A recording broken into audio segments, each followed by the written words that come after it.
When we are born, we are unconsciously brought into a world where race, socioeconomic status, and gender are major points in how people are viewed and treated. Throughout HESI 418K, we are taught that race is a social construct and that it cannot be found in our biology. We all have the ability to be whatever we want to be. We all have different stories, but today I will tell you Troy's. This is Troy Roundtree. He was born and raised in Howard County, Maryland. He identifies as a Jamaican-American heterosexual male. At a young age, Troy's parents enrolled him in the best private schools they could find. The majority of the student population at Troy's schools were Caucasian. He did not feel like he was treated different because of his skin color. Part of that could have been because of his socioeconomic background. He fit right in with all the other students whose parents drove expensive foreign cars and held many degrees. Around the age of 8, Troy's father wanted him to start playing football.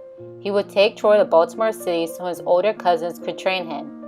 On Troy's first day of practice, he and his dad pulled up in their Porsche. Troy hopped out the car wearing all the latest football gear and was excited to play. The neighborhood kids did not seem too happy to see him. Troy couldn't figure out why. They were the same skin color as Troy and the same age, but yet they treated him like an outcast. On one particular day at practice, another boy had tackled Troy unnecessarily rough, and it was called as an illegal hit. He did not think much of it because he expected that from a contact sport such as football, but his dad thought otherwise. He shared with Troy that the boy had did it on purpose. At that moment, Troy's dad taught him a valuable lesson. He said you can't let anyone think that you are afraid of them, else they will take advantage of that weakness. At the next practice, Troy hit the boy so hard that the boy began to cry. He gained the respect from the boys in the city who thought he was just a suburban boy who was just going to flinch at the raise of a hand. The boys in the city became Troy's new friends.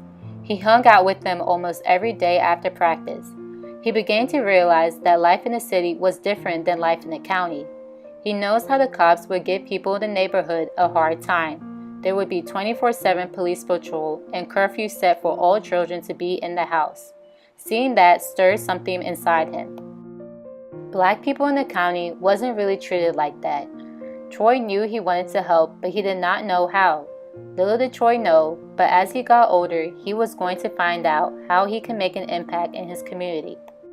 Troy attended public school at the start of 9th grade. Troy was enrolled in the engineering academy. There were only 2 black students in the whole academy, including Troy.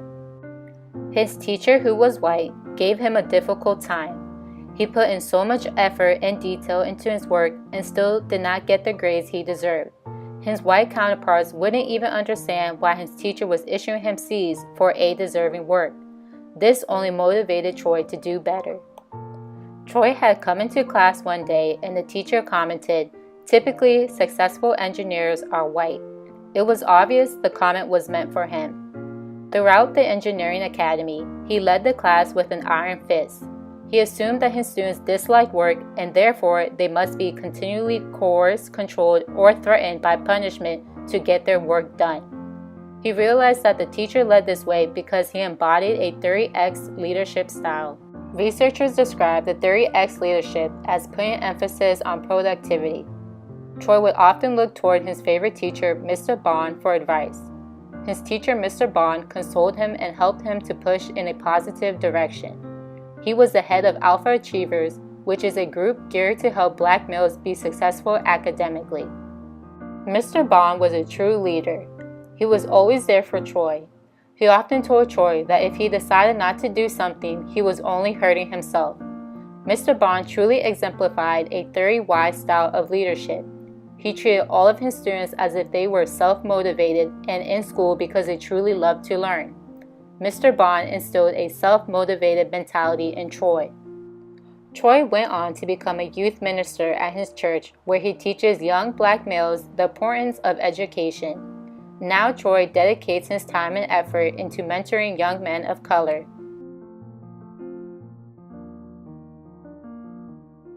He now believes that to be a leader, one does not need a fancy title, followers, or the ability to facilitate change. There are many ways to lead.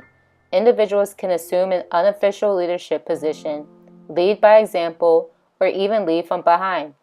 Having the guts to go against the status quo is leadership in itself.